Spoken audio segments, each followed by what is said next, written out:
नमस्कार, मैं हूँ रुचि शर्मा। वेब3 की तमाम बड़ी खबरें लेकर हाजिर हैं हम। एनएफटी क्रिएटर रॉयल्टीज को बनाए रखने के समर्थन में एक पब्लिक स्टेटमेंट के बाद नॉन फंजिबल टोकन मार्केटप्लेस रेडिबल ने 24 घंटों में ट्रेडिंग वॉल्यूम में पर्याप्त वृद्धि देखी है। ऐसा तब हुआ जब ओपनसी जैसे कंपेटिटर एनएफटी मार्केटप्लेसेस ने रॉयल्टीज और रॉयल्टी एनफोर्समेंट के लिए समर्थन फिर से शुरू कर दिया है, जिससे अन्य एनएफटी प्रोजेक्ट्स को भी ओपनसी के लिए समर्थन फिर से शुरू करने के लिए प्रेरित किया गया है।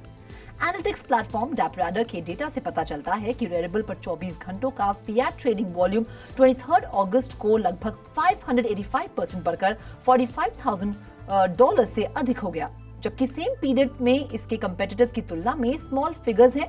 रेडिबल के वॉल्यूम उछाल ने ओपनसी और लुक्सरेयर को पीछे छोड़ दिया, जिसमें 24 घंटों में संबंधित ट्रेडिंग वॉल्यूम में लगभग 19% और 74% की गिरावट देखी गई।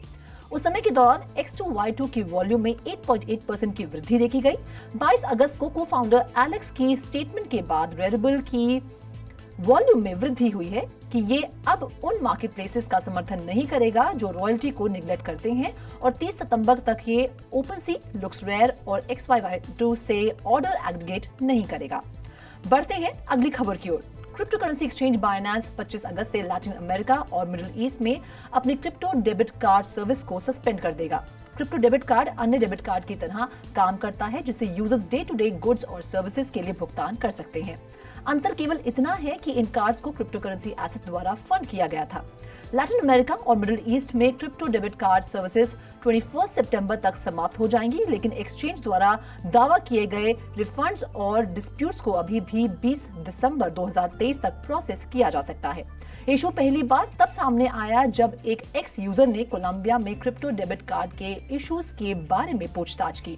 बाइनेंस ने घोषणा के साथ प्रश्न का उत्तर दिया कि डेबिट कार्ड सर्विसेज को 25 अगस्त से सस्पेंड कर दिया जाएगा, बिना ये स्पष्ट किए कि लिए गए निर्णय का कारण क्या है। बाकी अहम खबरों के लिए करते हैं मुशाखा का रुख। सिंगापुर के सबसे बड़े बैंक डीबीएस ने फूड वेस्ट के ग्लोबल इशू पर केंद्रित एक एंगेजिंग और interactive concept DBS better world की शुरुआत के साथ मेटावर्स में एक साहसिक कदम उठाया है।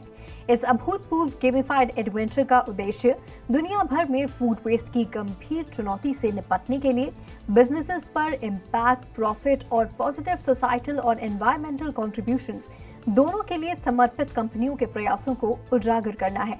सिंगापुर के प्लेयर्स को एक एक्सक्लूसिव ट्रीट मिलने वाली है, क्योंकि वे डीबीएस पे लेयर का उपयोग करके स्पेशलाइज्ड क्यूआर कोड के माध्यम से रिवॉर्ड्स अनलॉक कर सकते हैं।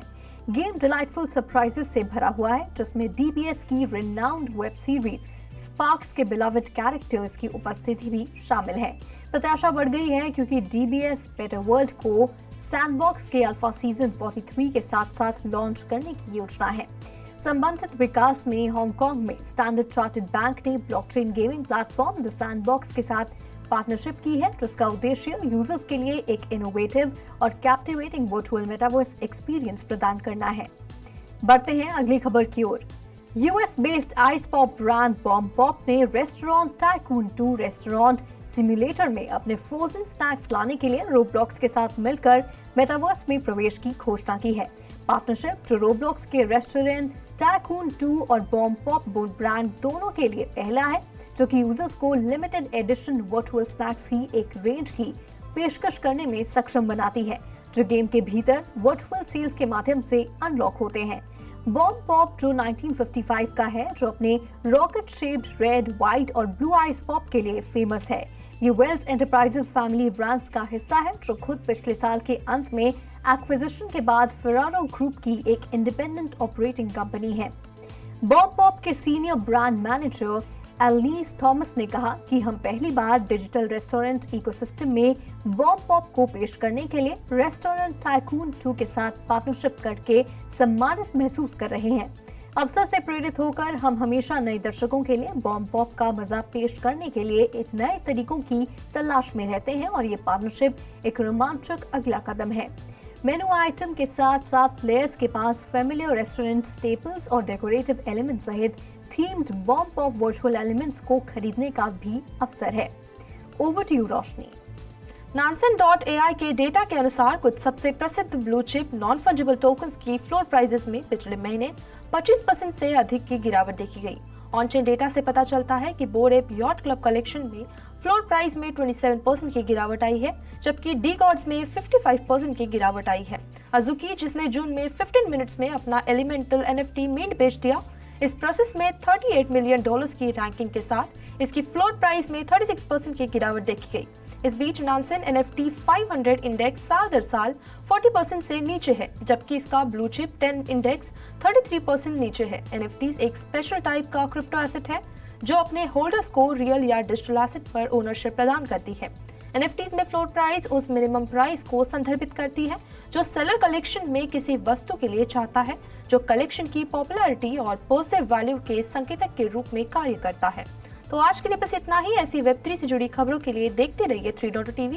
ऐसी और ज्यादा अपडेट्स के लिए हमारी वेबसाइट www.3versetv.io पर लॉग ऑन करें या फिर स्कैन करें QR कोड। Thank you.